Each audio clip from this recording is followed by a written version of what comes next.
కేంద్రంలో ఇండియా కూటమి అధికారంలోకి రావడం ఖాయమన్నారు మహబూబాబాద్ పార్లమెంట్ కాంగ్రెస్ అభ్యర్థి బలరాం నాయక్. కాంగ్రెస్ అధికారంలోకి వస్తేనే రాష్ట్రం అన్ని రంగాల్లో అభివృద్ధి చెందుతుందని తెలిపారు. తమ ప్రభుత్వం వస్తే రైతులకు మేలు జరగడమే కాకుండా నిరుద్యోగ సమస్యలు తీరుతాయని చెప్పారు. మేనిఫెస్టోలో ప్రకటించిన అన్ని పథకాలను అమలు చేస్తామన్నారు. ఎంపీ ఎన్నికల్లో ఓటు వేసిన ఓటర్లందరికీ ధన్యవాదాలు తెలియజేశారు బలరాం నాయక్. 90 నియోజకవర్గాలు ఎలక్షన్ అయింది కాబట్టి తప్పకుండా మేము సక్సెస్ అవుతాం. కాంగ్రెస్ పార్టీ ఇండియన్ కూటమి వస్తుందని నేను భావిస్తున్నాను.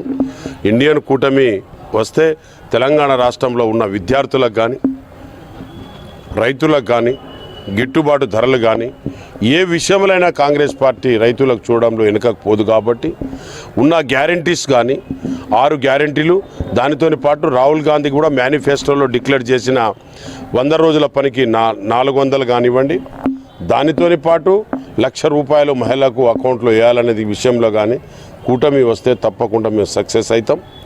మీరందరూ కూడా సక్సెస్ అవుతారు. ముఖ్యంగా మహబూబాబాద్లో ఉన్న సోదరులకు అందరికీ కూడా వారికి పాదాభివందనాలు.